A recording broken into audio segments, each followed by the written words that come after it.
নিখিল ভারত সমন্বয় সমিতির সভাপতি নাগপুর থেকে আগত সুবোধ বিশ্বাস মহাশয় এবং নাগপুরের স্টেট কমিটির সভাপতি, উপসভাপতি, সেক্রেটারি, কোষাধ্যক্ষ এবং আমাদের নিখিল ভারত উদ্যোক্তা সমন্বয় সমিতি, নিখিল ভারত সমন্বয় সমিতির যিনি জেনারেল সেক্রেটারি আমাদের সুনীল বিশ্বাস মহাশয় এবং পূর্বের সেক্রেটারি যিনি আছেন তপন কুমার বিশ্বাস এবং আমাদের যিনি নিখিল ভারত সমন্বয় সমিতির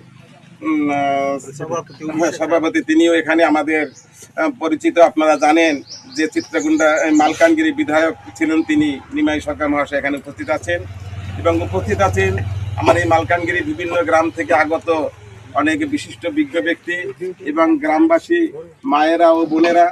আজ ভারতবর্ষের তরফ থেকে যে নিখিল ভারত সমন্বয় সমিতির সভাপতি ডক্টর সুবোধ বিশ্বাস আজ সারা ভারতবর্ষকে জানিয়ে দিয়েছেন আমাদের এই বেদনা আর আমাদের যে পরিস্থিতি তিনি যেভাবে জানিয়েছেন, আর ওনার ডাকে সারা ভারতবর্ষ আজকে সাড়া দিয়ে যে এখানে আমার বক্তব্য মানে এত মর্মাহত লাগছে বা মর্মান্তিক লাগছে যে আমি ভাষায় প্রকাশ করতে পারছি না। আজ এই যদি নিখিল ভারত সমন্বয় সমিতি যদি আজকে আমাদের পাশে না দাঁড়াতেন, আমাদের পাশে সারা ভারতবর্ষ নিশ্চয় দাঁড়াতেন না। আজ একমাত্র ডক্টর সুবোধ বিশ্বাসের জন্যই সারা ভারতবর্ষের 18টা দেশের বাঙালি যেখানে যেখানে আছেন তারা আজকে আমাদের পাশে এসে দাঁড়িয়েছেন। আর আমাদের এই দুর্বল মানুষের কাছে যখনই দাঁড়িয়েছেন তখন আমাদের মনের ভিতরে একটি সফলতা প্রকাশ পেয়েছে। উপস্থিত আমাদের সর্বভারতীয় বাঙালি সমাজের 18টা রাজ্যে যার নেতৃত্বে আমরা নিখিল ভারত বাঙালি সমন্বয় সমিতির সমস্ত কর্মীরা তার নির্দেশে পথ চালনা করি। সভায় উপস্থিত তাদের নাম কি বলি, শ্রদ্ধ মহানন্দ বৈরাগী আছেন, মহারাষ্ট্র মানে উড়িষ্যা রাজ্য কমিটির সভাপতি নিমাইবাবু আছেন, মহারাষ্ট্র নিখিল ভারত কমিটির সভাপতি দীপকবাবু আছেন, কেন্দ্রীয় কমিটির ভাইস প্রিন্সিপাল মানে বিধান ব্যাপারী আছেন, সচিববাবু আছেন আমাদের। তারপর আমার ডান দিকে বসা যিনি এই ঘটনার যিনি হালটে ধরে আছেন, তপন দা আছেন, সুনীল দা আছেন।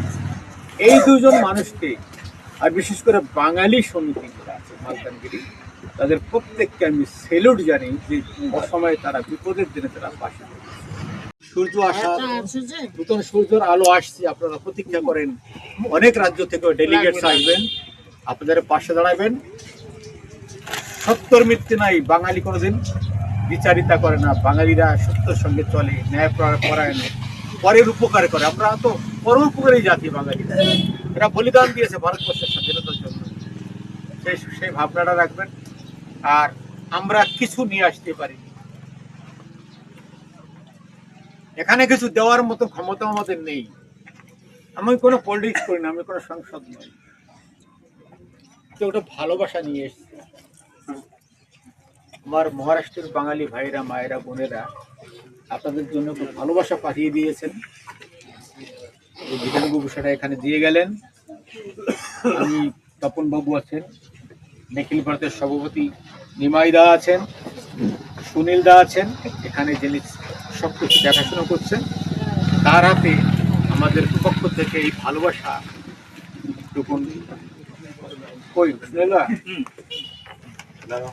আমাদের পক্ষ থেকে সামান্য অনুদান বলা যায় না, এটাকে ভালোবাসা। ব্যাগটা খুলে দিতে হবে, খুলে দিলে পরে রিসিপ্টটা কেটে রাখবে 5.5 লক্ষ টাকা। খুলে দাও খুলে দিলে আচ্ছা, বাঙালিরও পর্যন্ত সংসদে এটা উত্থাপন করছে না। এর থেকে লজ্জার আর ঘৃণার আর কিছু হতে পারে না। অথচ তারা বড় বড় ভাষণ ছাড়ে। তারা আমরা নেতাজির বাঙালি, আমরা অমক বাঙালি, সুভাষের বাঙালি। আর আমি শুনে বিস্মিত হলাম, এখানে এসে ভাবতে অবাক লাগে, এত হিন্দুত্ববাদী সংগঠন আছে, কোথায় তারা গেলেন? আজ কোথায় হারিয়ে গেছেন তারা? এরা কি হিন্দু নয়? এরা যদি হিন্দু হয়ে থাকে কেন তারা তাদের পাশে এসে দাঁড়াননি? অনেক সংগঠন আছে, নাম নেব না। একটা সংগঠন দেখলাম যে কম্বল বিতরণ করেছে, একমাত্র মালকানগিরি বাঙালি সমিতি, নিখিল ভারতের যে সহযোগী সংগঠন, আমাদের ভাইয়ের সংগঠন, তারা দাঁড়িয়েছে, নিখিল ভারত দাঁড়িয়েছে। কিন্তু দেখা গেল কি, অনেক সংগঠন আছে, ভারত সেবাশ্রম আছে, আমরা চাঁদা দেই, রামকৃষ্ণ মিশন আছে, চাঁদা দেই, আমরা দেখি না। আর একটা আমাদের মানে কৃষ্ণ মন্দির দেখলাম, কৃষ্ণ মন্দির যেখানে আমরা উঠেছি, দুবার খাওয়ার পরিবেশন করার ব্যবস্থা করেছি। হ্যাঁ, সে রাধাকৃষ্ণ মন্দির, সত্যিকারে তাদের অবদানকে আমরা সেলুট জানাই। অনেক সংস্থা আছে এখানে, হিন্দুত্ববাদী অনেক সংগঠন আছে, আমাদের মানুষই তারা করে, আমাদের মানুষ সেই সংগঠন করে, অথচ তারই ভাইয়ের, তারই মায়ের, তারই বোনের ঘর পুড়ছে, সেই সমস্ত সংগঠন পাশে নেই। এগুলো বুঝতে হবে। আর এই ঘটনা আদিবাসীদের সঙ্গে আমার একটা মধুর সম্পর্ক আছে, আছে কিনা? হঠাৎ করে কি করে হলো ওটা? মিথ্যা মানে প্রচার হচ্ছে আদিবাসী বাঙালি, মানে বাঙালি আদিবাসী হয়ে গেছে, তাদের সংঘর্ষ, বাংলার মিডিয়ায় প্রচার। এর পিছনে অনেক রহস্য আছে, এই রহস্য মন্থন করতে হবে, বুঝতে হবে সেই অদৃশ্য শক্তি কারাই কাজটা করেছে, তাদের প্রতি সজাগ হন। আদিবাসী ভাইদের আমি আহ্বান জানাবো, তারাও দলিত, আমরাও দলিত, আমরা বঞ্চিত, নির্যাতিত, তারাও নিষ্পেষিত, বঞ্চিত, আমরা একই জায়গায় বসবাস করব, আগের মতন সুন্দর মিলেমিশে আমরা এখানে বসবাস করব। এখন মুখে ভুল বুঝি, কারণ যখন প্রতিবেশীর ঘরে আগুন লাগে, আদিবাসী ভাই দৌড়ে আসবে, বা তার ঘরে যদি আগুন লাগে আমি তো নিহত যাবো, আমি বাঙালি ভাই হলেও। আমরা একে অন্যের পরিপূরক। আর এখানে বেশি বেলা, আমি পাকিস্তানের দাঙ্গা দেখিনি, পাকিস্তানে হিন্দুদের ঘর পড়া দেখিনি, কারণ তখন আমি ছোট ছিলাম।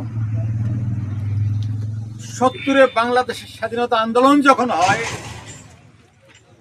লক্ষ লক্ষ মানুষকে নৃশংসভাবে হিন্দুদের হত্যা করা হয়েছে, 25 লক্ষ মানুষকে হত্যা করা হয়েছে, হাজার হাজার ঘর বাড়ি পুড়িয়ে দেওয়া হয়েছে। একটা ভাবনা নিয়ে, একটা বিশ্বাস নিয়ে, একটা আস্থা নিয়ে, এক বুক আশা ভরসা নিয়ে আমরা ভারতে এসেছিলাম।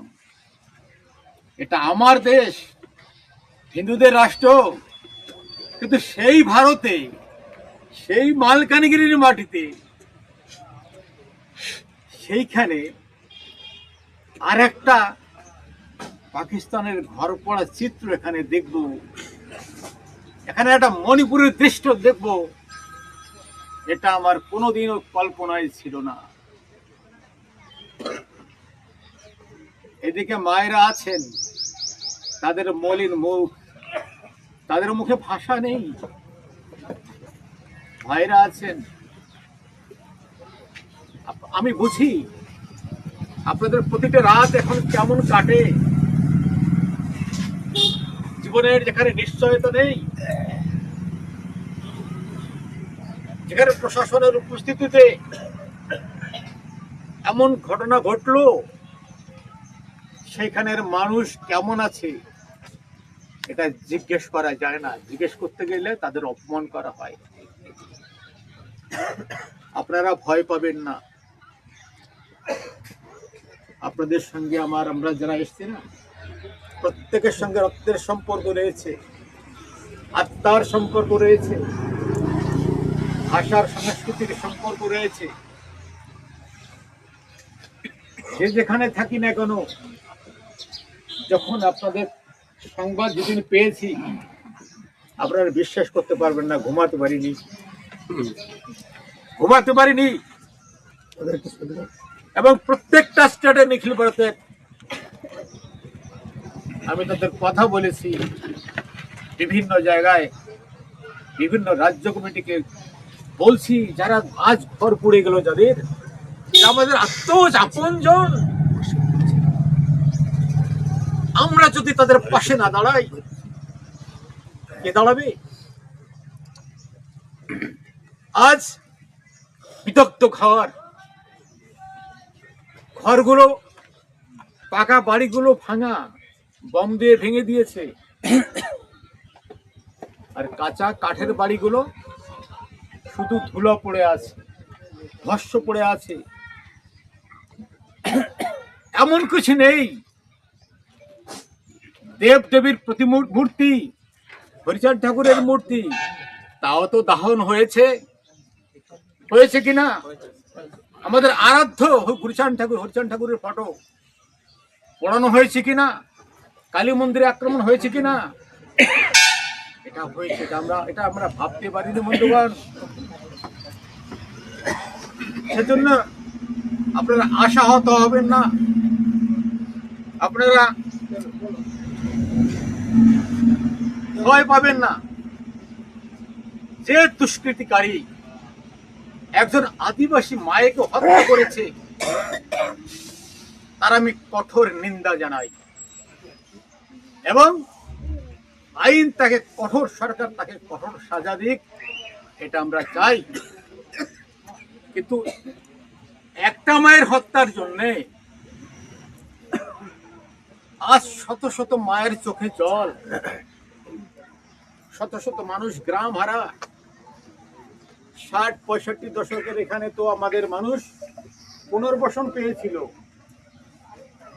সেই থেকে প্রায় 70 বছর হয়ে গেল। কেউ কানের দুল, কেউ 500 টাকা, কেউ 1000 টাকা, কেউটা গাড়ি বাড়ি করেছে, সব কিছু লুট হয়ে গেছে। আজ আবার আমরা উদ্বাস্তু হয়ে গেছি। এইখান থেকে ফিরে দাঁড়াতে আমাদের আরো 50 বছর লাগবে।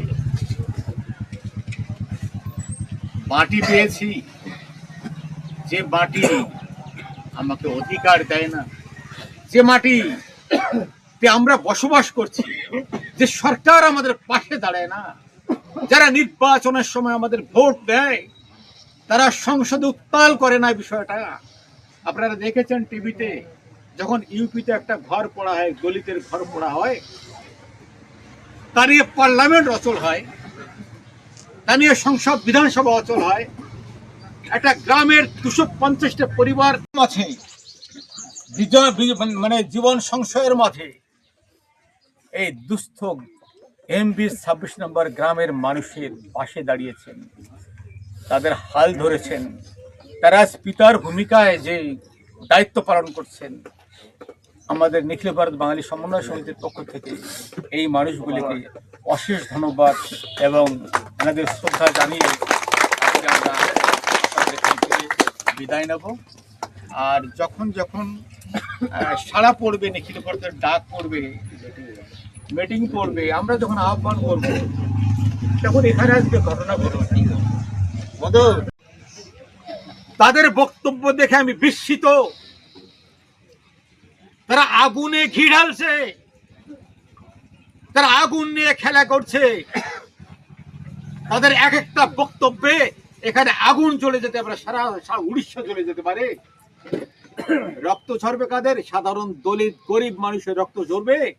তারা তো এসি রুমে থেকে বড় বড় ভাষণ দেবে, বিবৃতি দেবে, আর নিজেরা অসহায় মানুষগুলো লড়াই করে মারা যাবে। তাদের ঘর পড়বে, বাড়ি পড়বে, সর্বস্ব তারা সর্বহারা হবে। আমরা বিভ্রান্ত হব না। আমরা সবার কাছে আমার আবেদন, যারা স্থানীয় যারা আছেন, শুনে রাখুন, আদিবাসী ভাইরা আমাদের বন্ধু, আমাদের আপনজন। তাদের ভুলেও কিন্তু ভুল বুঝবেন না। বিপদে পড়লে তারাই প্রথম আসবে। সমুদ্রের শেষে নাগপুর থেকে আসতে লাগে 18 ঘন্টা। তো প্রকৃত বন্ধু তো সে, তাকে ঠকাবো, আমার বেশি বুদ্ধি চালাকি করব, এই ব্যবসাটা যদি কেউ করে দেখেন, সেটা বন্ধ করেন। হয় কি দেখবেন, ঘরে মানে সহজ ঘরের যে একদম সাধারণ মানুষ, আমার একটা কাকা ছিল, নাম ছিল ভানু, পোকা টাইপ, কখনো রাগ হতো না। বারবার খোঁচাখুচি করতে যখন রাগ হতো তখন প্রলয় করে ফেলে। তখন আমরা আমাদের বুঝে চলতে হবে। যারা এখানে আছেন সবাইকে অশেষ ধন্যবাদ। আমরা নিখিল ভারত সমন্বয় সমিতির পক্ষ থেকে 15টা স্টেট থেকে প্রধানমন্ত্রী, গৃহমন্ত্রী এবং মানবাধিকার, তারপরে গিয়ে আপনাকে উড়িষ্যার মুখ্যমন্ত্রী, রাজ্যপালকে একবার চিঠি দিয়েছে। কটা রাজ্য থেকে? 15টা রাজ্য। আর আমরা সেন্ট্রাল কমিটি থেকে একটা চিঠি, 16টা চিঠি অলরেডি পৌঁছে গেছে সরকারের কাছে, কানে জল গেছে।